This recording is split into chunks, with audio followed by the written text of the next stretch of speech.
And China's Xi Jinping on Wednesday hosted Russia's Vladimir Putin and North Korea's Kim Jong-un at a massive military parade in Beijing in a show of solidarity against the United States, what some are calling the axis of adversaries. Now, President Trump responding to Xi's display of military might on social media, writing this, quote, "Please give my warmest regards to Vladimir Putin and Kim Jong-un as you conspire against the United States of America." So joining me now is Cliff May. He's the founder and president of the Foundation for the Defense of Democracies.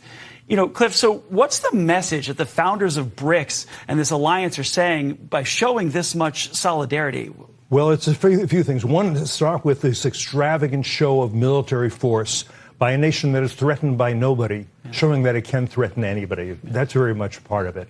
I think the president is right to see this as you described it, an axis of adversaries. At FDD, we've called it an axis of aggressors because they all have lands they covet. I mean, Putin wants to subjugate the Ukrainians. Xi Jinping wants to subjugate the Taiwanese. The Iranians were there, too. It was the president, not the supreme leader. They want to exterminate the Israelis.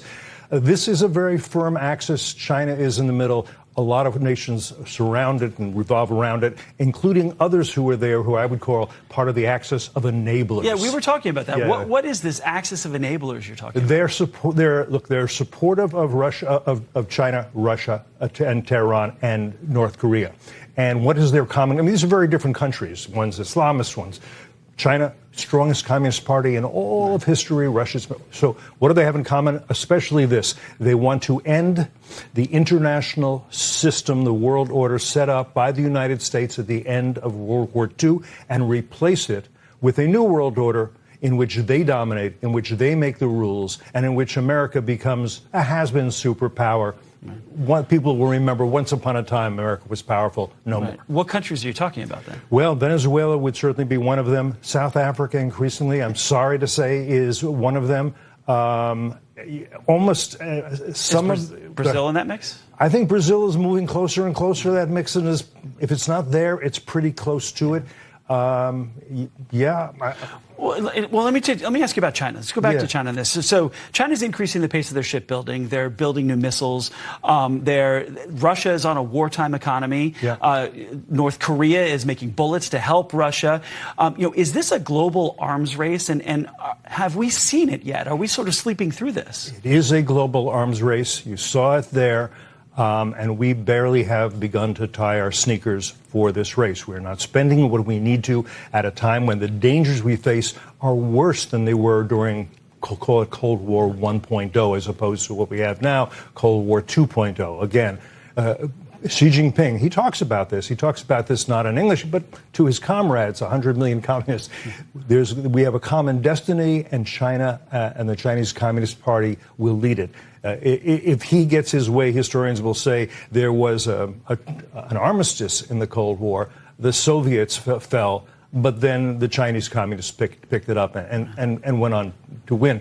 So when he's showing intercontinental ballistic missiles, that's not for Taiwan. That's for another continent. That means us.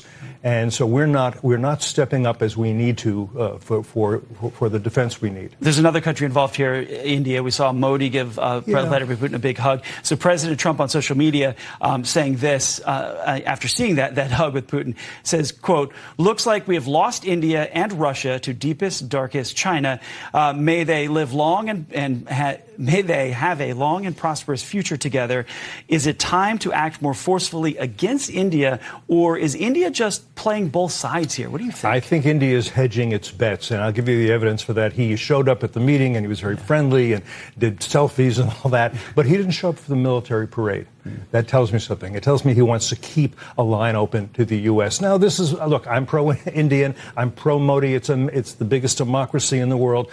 Listen, even during the Cold War, it wasn't quite on our side. It was part of the non-aligned movement, which wasn't really non-aligned. It was kind of more aligned with the Soviet Union. So he's hedging his bets. I think we can get back better. He's angry about the tariffs. On the other hand, he shouldn't be buying oil from Russia and use that using that money to kill Ukrainians. I want to move on. Okay. In 30 seconds, though, quickly. How do you advise? What would you say to President Trump about this axis of adversary and how to deal with it? Understand that we're in a new Cold War. It's a more challenging Cold War. You didn't want this, but this is what you've got. In order to fight this Cold War properly, what do we need to do?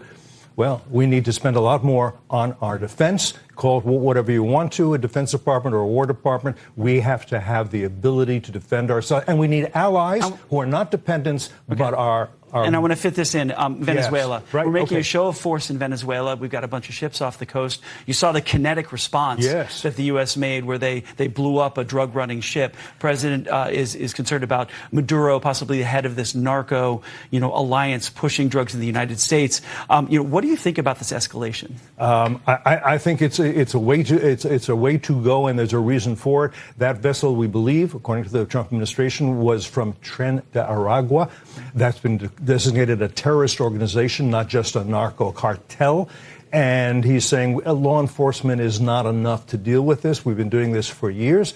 Now we have to actually get serious about them. And again, Maduro himself, the dictator, he is a narco-terrorist. What message does that send? I mean, we didn't stop the ship. We didn't arrest the people. Right. We blew it up. We blew it up. Yeah, the message is we're getting serious about those who are trying to put poison in our country. And keep in mind, if you're talking about things like fentanyl, where are the precursor chemicals coming from? China. Right. Cliff May, I appreciate it. Thank you very much for your time on this. Very interesting.